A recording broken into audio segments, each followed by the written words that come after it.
Internet degeneracy has many shapes and forms, but I feel as if the worst offender of all forms of internet degeneracy is not the anime community, even though, yes, they could be quite degenerate. I think it's far more degenerate to be a furry.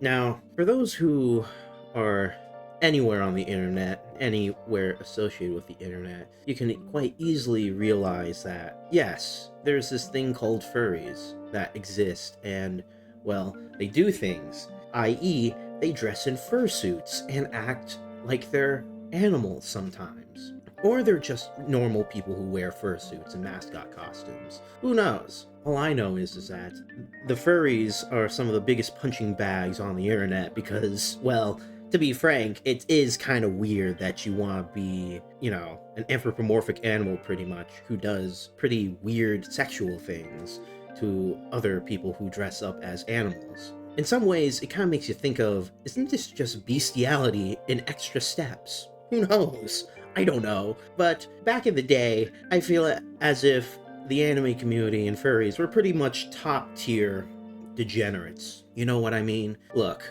I get it. Your anime waifu, your waifu pillow that you totally just don't leave weird white stuff all over. Trust me, bro. I know. But back in like the early 2000s, I feel like we were pretty much on par with how degeneracy worked, you know? But all in all, I feel like as time has went on, the anime community has become much more mainstream. You still have, the idea of, yeah, the internet otaku, the fucking otaku that does super disgusting, degenerate shit all the time. But I would not say it's on the same par as a furry, and I feel like the internet historian has certainly brought to light some of the weird shit that furries do. For example, did you know that there is a subculture of furries that do crinkling? And if you don't know what that means, you can look on the Internet Historian video on the Rainforest. I know, it's stupid. I know, their naming conventions are dumb. But the Rainforest, and he mentions in that video the concept of crinkling. And it's like, what the hell is that? And then you finally realize, oh, these people are wearing diapers. Why? I don't know why. The wearing of diapers is certainly an interesting thing to do for whatever reason, but apparently they wear diapers on their fursuits. And mentioning the fursuits, if you just look at how much money goes into these fursuits, you can realize, dear God, this isn't just some sort of hobby, this is a lifestyle. Like, my God, these suits can range up to like thousands of dollars.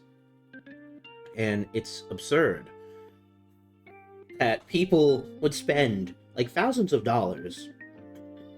Not like just like a cosplay. I know like high level cosplayers will spend an absurd amount of money to, have a good cosplay outfit. But these people, a furry, will spend thousands of dollars to be an anthropomorphic animal, to try and pretend to be one, and just have tons and tons of money invested in these fucking suits. It really makes you wonder, dear God, what do these people do as jobs exactly to let them have this amount of money that they can just spend on this giant ass suit? Now, to be fair, for like an otaku, my God, they can spend like thousands of dollars on fucking figures and other types of anime merchandise. But I feel like people are slightly more understanding of that compared to, yes, I want to spend $5,000 on a giant cat suit that makes me a giant pussycat.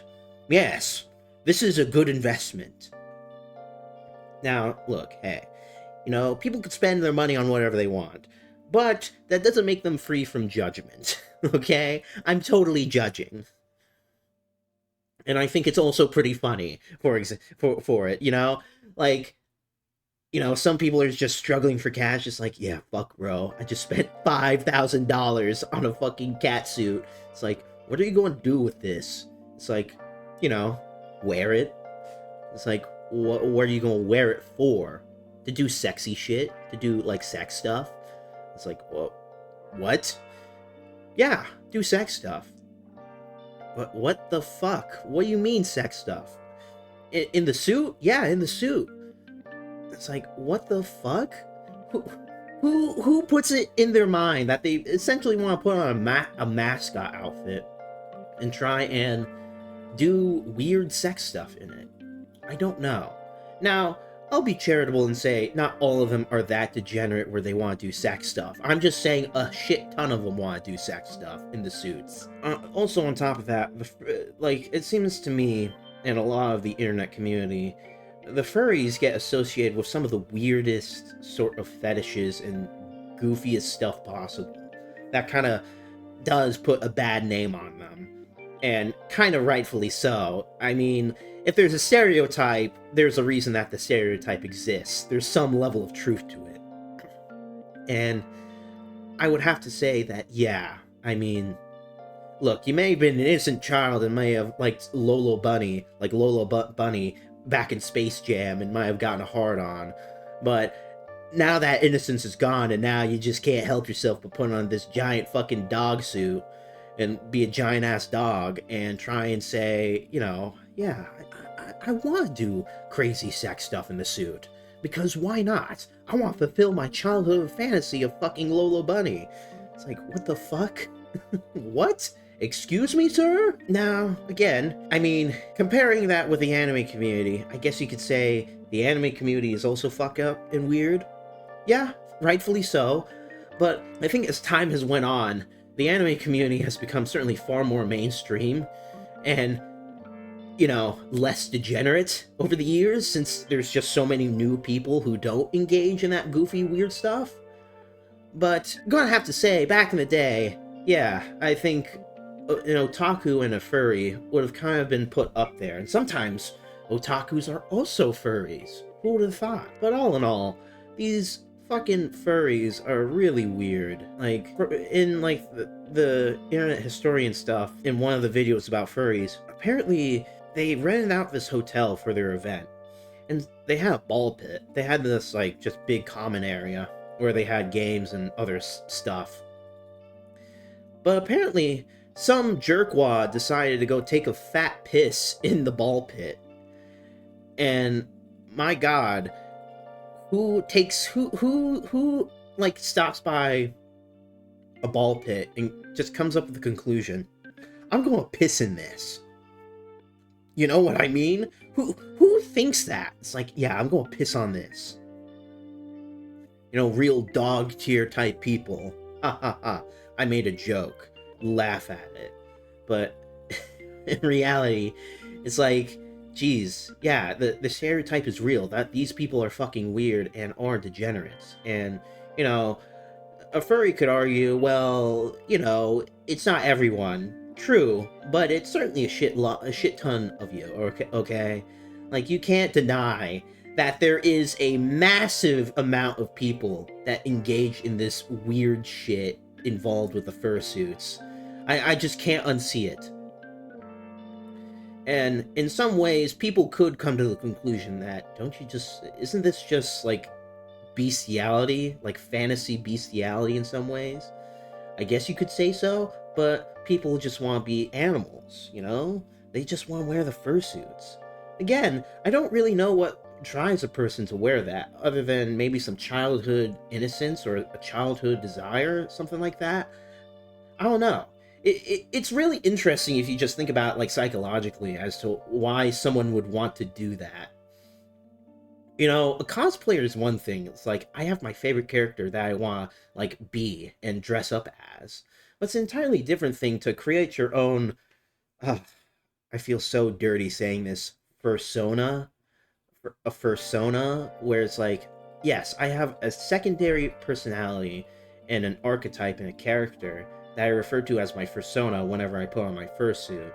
It's like, okay, that's interesting, but why would you want to do that?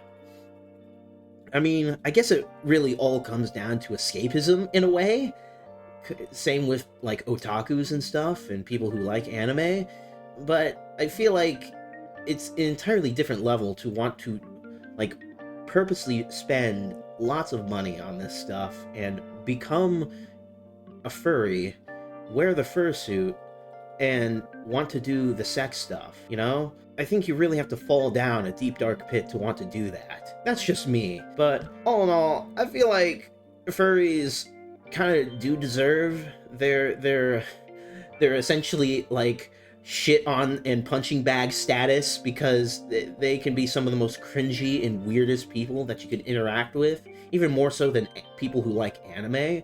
Like even like before anime was even popular and everyone just shat on like anime lovers, I feel like there's one thing to like a piece of, you know, media. It's entirely another thing to want to essentially pursue a lifestyle, almost a sort of like lifestyle sort of thing, where it's like, yes, this is who I am and what I am at all times.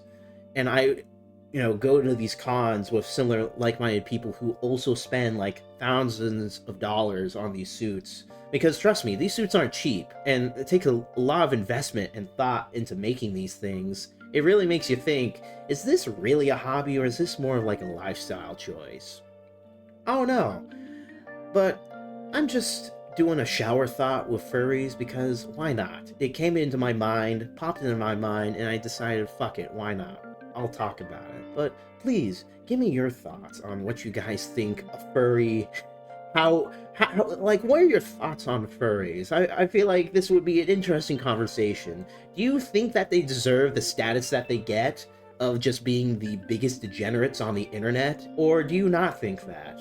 Or do you think they're pretty much on par with other internet communities with how degenerate and weird that they can get? Please, give me your thoughts.